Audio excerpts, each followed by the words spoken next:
Hello guys, and welcome back to another cold episode. On today's episode, we're taking a look at the tier list for climbing with the announcement of Malice for the next season, that being the July 2025 season. And Malice has officially been announced for Yu-Gi-Oh! Master Duel, and yeah, let's just get this out of the way. Yeah, Malice is going to be tier 0.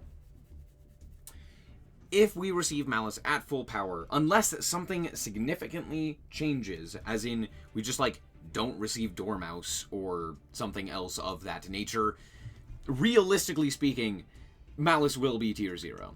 And let me just get this out of the way real quick. The reason that Malice will be tier 0 is because in the TCG and OCG, the deck was arguably the best deck, even alongside Ryzeal, and there wasn't really anything that was comparable to it in terms of power. Now the thing is, Malice has significant side deck options that can really shut it down. Things like Lancia, things like Chaos Hunter, etc. that can be very powerful against that strategy. Even things like Nibiru can be very powerful. However, all of these are basically side deck options that really struggle if they are main decked. And even then, the deck doesn't die to anything in particular, making it even stronger for a best of one, similar to that of Tenpai. Tenpai was extremely strong in both the TCG and the OCG, but still had its weaknesses due to the fact that it was designed to go second. Malice is kind of the opposite, where it's designed to go first, but for the most part, it's significantly better in that best of one format, similarly, again, to Tenpai. So overall, this deck is expected to be tier 0, unless something drastic changes and we just miss, key component cards to the strategy, which likely is not going to be the case, and we are likely to receive it at full power. Now, that being said, there is hope on the horizon, because likely the reason we are getting Malice now is because the next pack is going to contain Ryzeal for Worlds, so that at Worlds we have access to both Malice and Ryzeal, and that overall that strategy, or both of those strategies, are available. That being said, for the current metagame, for current right now season, Malice is going to be the best deck. It's going to be absolutely everywhere. It's going to be something that you're going to want to learn. It's going to be very, very well, or do very, very well. That being said, what can compete with it? Let's quickly talk about this. I'm going to put a bunch of things in Don't Bother and Tier 3, because for the most part, there's not a whole lot that's going to realistically be able to compete with this deck. Chimera being one of them, I really don't see this deck doing a whole lot. It's not really going to be worth playing for the most part. You can still play it. It's entirely up to you. If you enjoy playing the deck, go ahead, play it. Don't take this as a here's what you should play, here's what you shouldn't play. This is more so a what is going to climb the best. So if you don't care about climbing, play whatever you want. Drytron, not very good. Manadium, not very good. Fire King Snake Eye does have comparable decks and can technically compete. I don't think it will be significantly better. I'm going to put it solidly in Tier 3. White Forest, I think, is fairly decent right now, but that being said, is just a worse version of Malice. It doesn't necessarily lose to the same things that Malice does, but for the most part, it kind of still does because of things like Meowls. Well, we don't have Meowls, but I'm expecting we get Meowls. Things like Foolos, Ash, or not Ash, Maxi, Nib, etc., which are expected to be fairly common. Moving on. Next up, we have Flunder, which I don't think is going to be all that worthwhile. Sprite, I also don't think is going to be all that worthwhile. Lightsworn, not great. That being said, the most recent, top 10 lists for the rating duel did have a Lightsworn tier limit list that was basically just FTK Turbo. So theoretically, that could be fairly decent. The problem that I have with that is that you're better off just playing regular tier, I think, for climbing. Crystron, I think, is going to be solid, but not an insane option. The biggest problem is that that Crystron has is that it loses to the same things that Malice does. So if people are main decking Lancia, Crystron gets significantly worse because they could just chain Lancia and then cool, nice monster in grave. Too bad it doesn't do anything now. Same thing with Ritual Beast, except for the fact that Ritual Beast is even worse against all of that stuff. Phantom Knights is barely noticeable. Stun is a genuine option. Now, here's the thing. With big combo decks being dominant and actually doing very well in a current or in a specific metagame, it makes it so that stun decks, which kind of go the opposite direction, they tend to do significantly better. If you win the die roll, you basically win the game. There's not a whole lot that a lot of these combo decks have to combat stun. So yeah, Stun's actually going to do fairly well in a metagame full of Malice. Malice doesn't really have a lot of very good options to beat pretty much any of the Floodgates, minus like Rivalry, or, well, actually both Rivalry and Gozen are kind of mid against it, but like Teakboo, Skill Drain, etc., those are all still fairly good. And on top of that, like, almost any of the Floodgates that lock you in out of special summoning are also very good against that deck, because they're not exactly the highest attack point monsters, so pair that with pretty much anything else and you're off to the races. Even like Clockwork Knight is very good, and like Zombie World is fairly decent because of the fact that a lot of it requires Cybers specifically, so being able to cut them off of Cyber stuff is also fairly decent. So for the most part, I think Stun's going to be pretty dang good. Hate to say it, but it is true. Goblins are not going to do all that well. Heroes are not going to do all that well. Kashtira, in theory, is going to do fairly well, except for the fact that I'm lying to you and it's not, because Arise Heart is like the main mechanic that you want to go for in Kashtira, and oops, now you get to banish my Malice monsters, who cares? Labyrinth is really just not great in regards to this format. Having a big combo deck being tier 0 makes this deck really bad.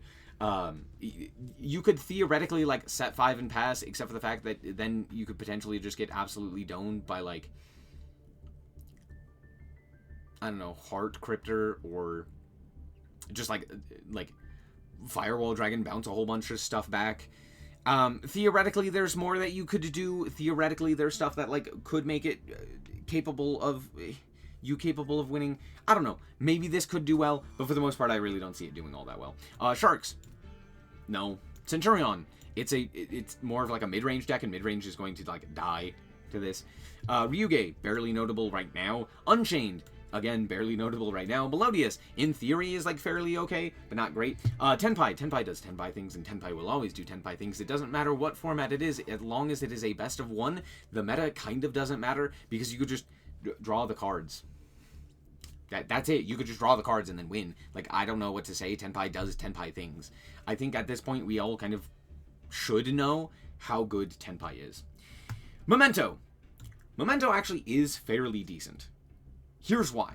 Memento has a fairly good matchup against Malice because of the fact that it uses a lot of heavy engine pieces, and it doesn't necessarily die to anything specific that Melodious, or that Memento, or not Memento, Malice does.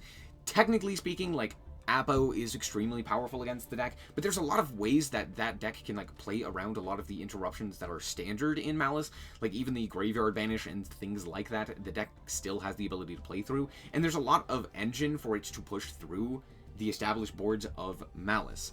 That being said, it also does have a hard time into Malice. I'm not saying that it's great, but it's not like a auto-lose situation. And that's why I think that it's slightly better than some of these other decks that we've been seeing in the metagame. Mathmech is basically in Malice, so it's basically the same deck. Orchist is not really seeing a whole lot of play right now. Maybe with the new support, it does pop off. Punk, I really don't see doing all that well as well. It's kind of like that 50-50 situation, except for the fact that Malice can play 10,000 hand traps, so likely you're more likely you are to lose than you are to win that. This is basically stun, so I will put it slightly higher, but that being said, one of the big things about this deck was that it could play the like banish cards pretty effectively, and that like isn't nearly as effective. However, being able to like nuke the field is still fairly decent. No, I've talked myself out of it. It's not very good. It's just like a worse version of like regular stun. Live Twin doesn't really have the new support as well, and isn't really all that worthwhile in terms of like the metagame. Not great. This is just worse Tenpai, and there's not really a reason to play this deck in particular. It doesn't really compete well against Malice. It's not like terrible, but it's not comparable in nature to like Tenpai. Fiendsmith stuff. Fiendsmith control is actually not terrible, except for the fact that like Bestials become worse. But that being said, like other hand traps and other such stuff are not terrible as well. You would have access to like main decking Lancia and a bunch of these other things to specifically combat Malice and specifically combat that style of deck. So I do think that like Fiendsmith control in general, which I'll also put this up here, I'm actually going to just put this up here, does have the ability to still play the game and still kind of win. Mermail, I think, just kind of relies on you winning the coin flip. If you win the coin flip, you're off to the races, and you basically get to win the game by just ripping all of the cards out of the opponent's hand and preventing them from really doing anything, especially with, like, Barrier Statue Turbo kind of decks. However, if you lose the coin flip, you're potentially just immediately losing that game and not really capable of competing there, just due to the fact that Malice just puts up so many points of interaction and, like, several board wipes that you could potentially see as well as, you know, Apo being such a powerhouse in and of itself. And then all of the hand traps paired alongside it. You're not really going to be able to effectively push through with Engine. You could, but it's not something that you can reliably do into Malice, especially like such a high power Malice. Oh, I forgot that was there. Eldritch is receiving a new card, which is kind of cool, but that being said, it's still not enough to really change the way that the deck works. It's kind of just like a worse version of Stun. But I don't know. Maybe it's a little bit better in Stun, but I really don't rate this very highly. Yeah. Horus is not great. Blue Eyes. Blue Eyes is, like, arguably the best deck right now, but that being said, I really don't see it doing all that well into the current metagame. Or more specifically, into Malice. Malice just kind of, like, cooks it. Like, it dumpsters True Light. It doesn't really care about a lot of the interactions that Blue Eyes specifically has, and is very capable of playing through pretty much all of the points of interaction that Malice, or that Blue Eyes does have. So there's that. Though that being said, I do believe Drill Beam works fairly decently against that deck due to the fact that it banishes and negates the monster. I don't know if it negates the effect, but it negates the card, right? If it just negates the effect, I think that Drill Beam doesn't work, but if it just, like, negates the card, you could, like, banish a Dormouse and then they can't activate that effect, which is something. So it's still okay, but I really don't see it doing exceptionally. Yeah. Tachyon's barely worth noting. Mimighoul's barely worth noting. Pendulum kind of exists. Primite Control, or more specifically like Fiendsmith Primite Control, is a deck that does exist and technically is not terrible, but we've kind of already talked about it. Pearly is not really worth noting. Rescue Base is not really anything to write home about. Plant Link is okay, but not at all, especially because they don't really have great trap interactions. Like, if you have a bunch of traps, they're not really going to interact very well with that. Runic is really bad right now. Mostly due to the ban list itself rather than anything else. Yubel, like, technically can do stuff. It does rely a little bit more on just, like, winning the coin flip, but it has such an insane end board that it's one of those things that I genuinely think having just a big combo deck isn't terrible.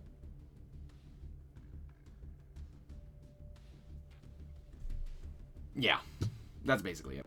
Salamangreat's not really anything to write home about. Same thing with Marincess. Sky Striker is mostly going to see play with Tenpai, and outside of that, it's really a mid deck. I think if you're not playing the Tenpai cards, the deck doesn't really do anything, and especially against a deck like Malice, or a deck like any of these where they have such insane pop-off potential off of individual cards, it's not really going to be enough to set up some sort of control board and, like, hope and pray that, you know, if you took apart their board, they're not going to have enough follow-up. It's just unrealistic.